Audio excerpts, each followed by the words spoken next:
നമ്മുടെ ഒരു യജ്ഞമാണ്.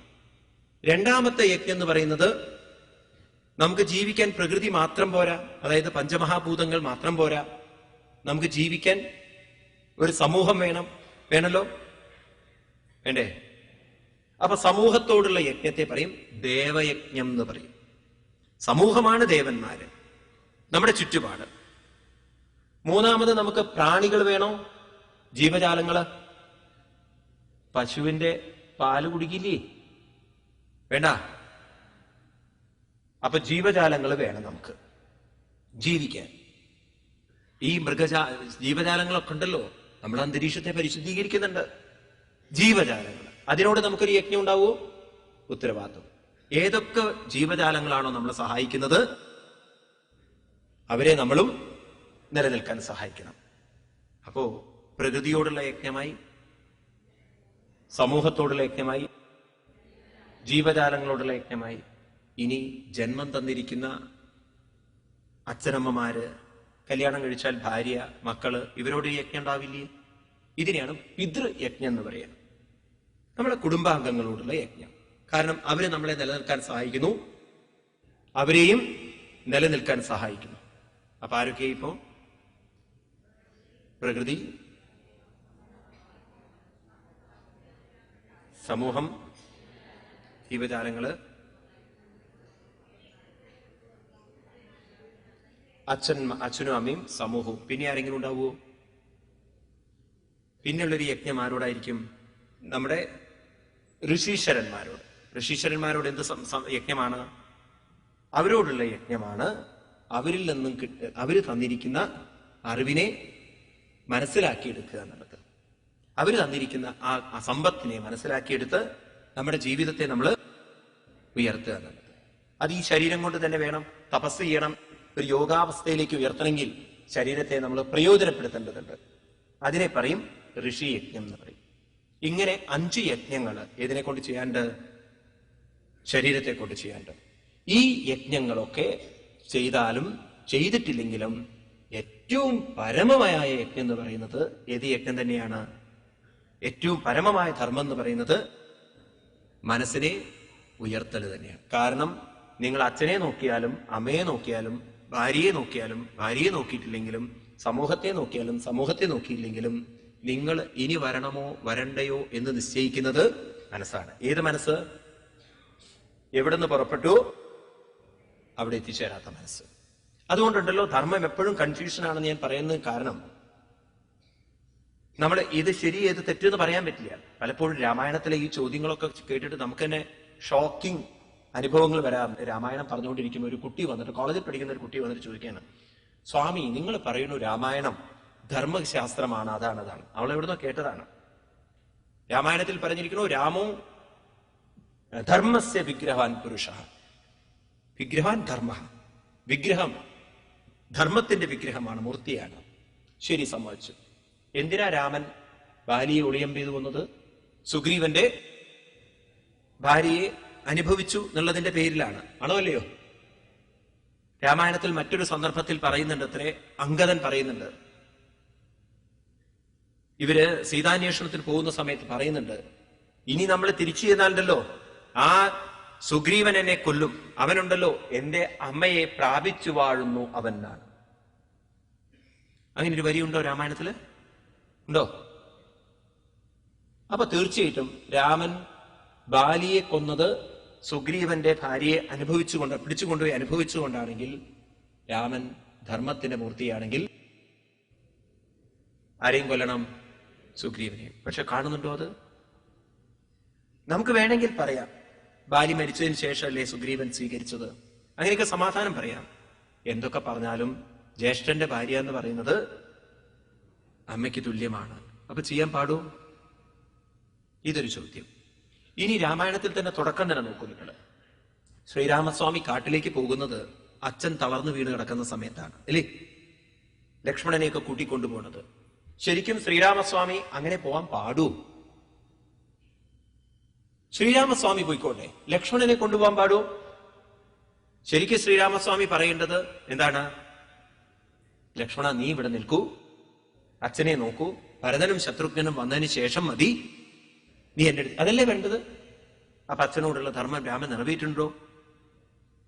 സ്വാമി പറയണ ഇപ്പൊ രാമൻ ധർമ്മമൊന്നും നോക്കിയിരിക്കുകയാണ്. എനിക്കും ഇതിനെ മനസ്സിലാവാത്തതേ. അപ്പൊ നമ്മൾ ഈ ധർമ്മത്തിന് പ്രാധാന്യം കൊടുക്കുമ്പോ ഇതിലേത് ശരി ഏത് തെറ്റ് എന്നുള്ളത് എപ്പോഴും ഒരു കൺഫ്യൂഷനാണ്. ഇനി നോക്കൂ, നമ്മൾ കേട്ടിരിക്കുന്നത് ഒരു അച്ഛനും അമ്മയ്ക്കും പിണ്ടകർമ്മ ചെയ്തിട്ട് വേണം മക്കൾ പോവാൻ, അല്ലേ? അതാണല്ലോ മക്കളുടെ അവസാനത്തെ ഡ്യൂട്ടി. ശ്രീകൃഷ്ണ ഭഗവാൻ സ്വന്തം അച്ഛനും അമ്മയും ശരീരം ഉപേക്ഷിക്കുന്നതിന് മുമ്പ് പോയിട്ടില്ലേ? ഭാഗവതത്തിൽ കഥ കേട്ടു കഴിഞ്ഞാൽ നിങ്ങൾക്ക് അറിയാം. 11ാമത്തെ സ്കന്ധത്തിൽ വരുമ്പോ അച്ഛനും അമ്മയും ജീവിച്ചിരിക്കുമ്പോ തന്നെ അവരൊക്കെ മരിക്കുന്നതിന് മുമ്പ് തന്നെ ആര് പോയി കഴിഞ്ഞു? ശ്രീകൃഷ്ണ ഭഗവാൻ. എന്താ ശ്രീകൃഷ്ണ ഭഗവാൻ അച്ഛനും അമ്മയ്ക്കും ഗതി കൊടുക്കണം തോന്നിയില്ലേ? ഒരു കാര്യം ഉറപ്പാണ്, അവനവനെ അവനവൻ തന്നെ വേണം ഉയർത്താൻ. മറ്റുള്ള ധർമ്മങ്ങളൊക്കെ വേണം തീർച്ചയായിട്ടും സമൂഹത്തിന്റെ നിലനിൽപ്പിന്. പക്ഷെ പരമമായ ധർമ്മം എന്ന് പറയുന്നത് നാം ഇങ്ങോട്ട് വന്നിരിക്കുന്നത് ഭാര്യയെ നോക്കാനും ഭർത്താവിനെ നോക്കാനും മക്കളെ നോക്കാനും അച്ഛനെ നോക്കാനും അമ്മയെ നോക്കാനും എന്നൊക്കെ പറഞ്ഞ് ഇരിക്കരുത്. നിങ്ങൾക്ക് നല്ലൊരു ജീവിതം നഷ്ടപ്പെടും. നമ്മൾ ഇങ്ങോട്ട് വന്നിരിക്കുന്നത് എവിടെ നിന്ന് വന്നു അവിടേക്ക് എത്തിച്ചേരാം. ആ എത്തിച്ചേരുന്ന കൂട്ടത്തിൽ അവരെയും നമ്മൾ നോക്കണം. ശരീരത്തിന്റെ ധർമ്മം ചുറ്റുപാടിനോട് കാണിക്കണം. പക്ഷെ മനസ്സ് ആർക്ക് കൊടുക്കരുത്? മറ്റുള്ളവർക്ക് കൊടുക്കരുത്. കാരണം മനസ്സ് വന്നിരിക്കുന്നത് ഭഗവാനിൽ നിന്നാണെങ്കിൽ അത് ചേർത്ത് വെക്കേണ്ടതും ഭഗവാനിലേക്കാണ്. ശരീരം കൊണ്ട് സമൂഹത്തിനെയും മനസ്സുകൊണ്ട് ഭഗവാനെ, ഇത് നമുക്ക് വേർതിരിച്ചറിയാൻ സാധിച്ചാൽ 2 ധർമ്മങ്ങളും നമുക്ക് കൊണ്ടുപോവാം. ഏതൊക്കെ ധർമ്മങ്ങള്? ശരീരധർമ്മവും. ശരീരധർമ്മം എന്ന് പറയുന്നത് സേവനത്തിൻ്റെതാണ്. മനസ്സിന്റെ ധർമ്മം എന്ന് പറയുന്നത് ധീമഹി എന്നുള്ള ശബ്ദത്തിന് എന്താ ഞാൻ അർത്ഥം പറഞ്ഞത്? സമർപ്പണമാണ്. അതെവിടുന്ന് വന്നു അതിലേക്ക് അതിനെ സമർപ്പിക്കും. ശരീരം നിങ്ങൾ സമർപ്പിക്കേണ്ട മറ്റുള്ളവർക്ക്. കാരണം ശരീരം മറ്റുള്ളവരിൽ നിന്നല്ല വന്നത്.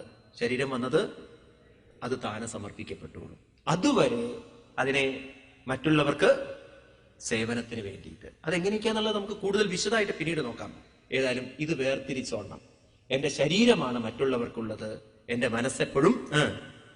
ഇത് നമുക്ക് ക്ലിയർ ആയിട്ട് വേർതിരിച്ചു കൊണ്ട് നടക്കാൻ സാധിച്ചു കഴിഞ്ഞാൽ എവിടെയൊക്കെ മനസ്സ് മറ്റുള്ളവരിലോട് ഒട്ടിപ്പിടിക്കുന്നുവോ അപ്പോഴൊക്കെ നമുക്ക് മനസ്സിനോട് പറയാം, ഇതല്ല നിന്റേത്. നിന്റേത് എവിടെയാണ്? ഒരു പട്ടിക്ക് ഇൻസ്ട്രക്ഷൻ കൊടുക്കുന്ന പോലെ നിങ്ങൾക്ക് പറയാം.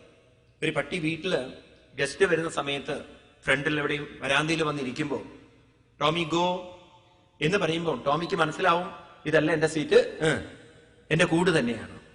അപ്പൊ അവൻ വന്നിരുന്നാൽ ഉടനെ തന്നെ അതിന് മനസ്സിലായി ഇവിടെയല്ല, അവിടെ തന്നെ ചെന്നിരിക്കണം. ഇതുപോലെ നമ്മള് എവിടെയൊക്കെ മനസ്സ് പ്രശ്നങ്ങൾ ഉണ്ടാക്കുന്നുണ്ടോ അപ്പോഴൊക്കെ മനസ്സിന് ഇൻസ്ട്രക്ഷൻ കൊടുക്കാൻ സാധിക്കണം. ഇതല്ല നിന്റെ ചിന്ത, ഇതല്ല നീ ഇൻവോൾവ് ചെയ്യേണ്ടത്. നീ എങ്ങോട്ട് പോകണം? ഭഗവാനിലേക്ക് പോകണം. ഭാരതീയ സംസ്കാരം വളരെ ശ്രദ്ധിക്കുകയും നമുക്ക് മനസ്സിലാവാതിരുന്നു പോയത് ഈ സമർപ്പണത്തിന്റെ സംസ്കാരമാണ്. നാം സമർപ്പണത്തിനെ തെറ്റായി മനസ്സിലാക്കി നമ്മൾ ക്ഷേത്രങ്ങളിലൊക്കെ ചെല്ലുമ്പോണ്ടല്ലോ, അമ്പലത്തിലൊക്കെ ചെല്ലുന്നിട്ട് നമ്മൾ സമർപ്പിക്കാനല്ല പോകുന്നത്, നമ്മൾ ചോദിക്കാനാണ് പോകുന്നത്. അമ്പലത്തിൽ പോകേണ്ടത് ചോദിക്കാനല്ല പോകേണ്ടത്, അമ്പലത്തിൽ പോകേണ്ടത് സമർപ്പിക്കാനാണ് പോകുന്നത്. പക്ഷെ എന്തുകൊണ്ട് നമ്മൾ ചോദിക്കണോ? കാരണം നമ്മൾ ഇത്രയും കാലം ഈശ്വരൻ എന്ന് പറഞ്ഞ് മനസ്സിലാക്കിയിരിക്കുന്നത് നമ്മളിൽ നിന്നും വിട്ടൊരു ശക്തിയാണ്. എന്നാൽ ഈശ്വരൻ എന്ന് പറയുന്നത് വേദ്യം വാസ്തവം വസ്തു ശിവതം. ഈ വസ്തു, ഉള്ളിൽ നിറഞ്ഞിരിക്കുന്ന വസ്തു ശിവതമാണ്. ശിവൻ എന്ന് പറഞ്ഞാൽ നമുക്ക് ശിവലിംഗം എന്ന് ഓർമ്മ വരരുത്. ശിവൻ എന്ന് പറഞ്ഞാൽ അർത്ഥം മംഗളം എന്നാണ് അർത്ഥം.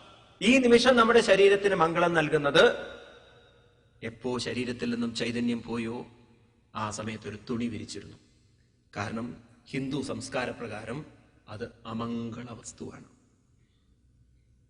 മരിച്ചു കഴിഞ്ഞാൽ തുണിയിടുന്നത് മംഗള വസ്തു ആയതുകൊണ്ടല്ല, ആണോ? ശവത്തെ നമ്മൾ കാണുന്നത് അമംഗള വസ്തുവാണ്. നമുക്ക് നമ്മൾ എല്ലാ പുരാണങ്ങളൊക്കെ ഒന്ന് അവിടെ ഇവിടെയൊക്കെ നോക്കിക്കഴിഞ്ഞാലല്ലോ ഈ ശബ്ദങ്ങൾക്കൊക്കെ അർത്ഥം മനസ്സിലാവും. ശിവൻ എന്നുള്ളതിനെ വ്യാഖ്യാനിക്കുന്നുണ്ട് ശിവപുരാണം. പറയാണ്, ശിവം ആത്മനി പശ്യന്തി ന പ്രതിമാസു ന യോഗിന. ശിവനെ എവിടെ കാണണം? ആത്മനി പശ്യന്തി ന പ്രതിമാസു ന യോഗിന. പിന്നെന്തിനാ ഈ ശിവലിംഗം വെച്ചിരിക്കുന്നത്? അജ്ഞാനം ഭാവനാത്തായ പ്രതിമാ പരികൽപ്പിത. ഈ സത്യത്തെ മനസ്സിലാക്കാൻ അജ്ഞാനമുള്ളവർക്ക്, അവിവേകമുള്ളവർക്ക് ഒരു സഹായം ആയിക്കോട്ടെ എന്ന് വെച്ചിട്ടാണ് അത്രേ എന്ത് വെച്ചത്? ശിവലിംഗം വെച്ചത്. അപ്പൊ ശിവൻ എന്ന് പറയുന്നത് സ ബ്രഹ്മ, സ ശിവ, സ ഹരി, സ അക്ഷര, സ പരമസ്വരാട്. എല്ലാം ശിവനും എല്ലാം ഒന്ന് തന്നെയാണ്. അപ്പൊ നമ്മളിലിരിക്കുന്ന ആ ചൈതന്യം, അതിനെ തന്നെയാണ് വാസ്തവം, വേദ്യം. പക്ഷെ ഇതിനെ അറിയാൻ ആർക്കേ സാധിക്കുള്ളൂ? പ്രോജിത കൈതവോ നിർമത്സരോ. കൈതവമില്ലാത്തവർക്കും മാത്സര്യ ബുദ്ധി ഇല്ലാത്തവർക്കും. അതായത് നമ്മൾ ഡെവലപ്മെന്റ് തടയുന്നത് രണ്ട് ചിന്തകളാണ്. എല്ലാവരുടെ വികാസവും തടയുന്നത് രണ്ട് ചിന്തകളാണ്. ഏതൊക്കെയായിരിക്കണം എന്നറിയോ? ഏതായിരിക്കണം?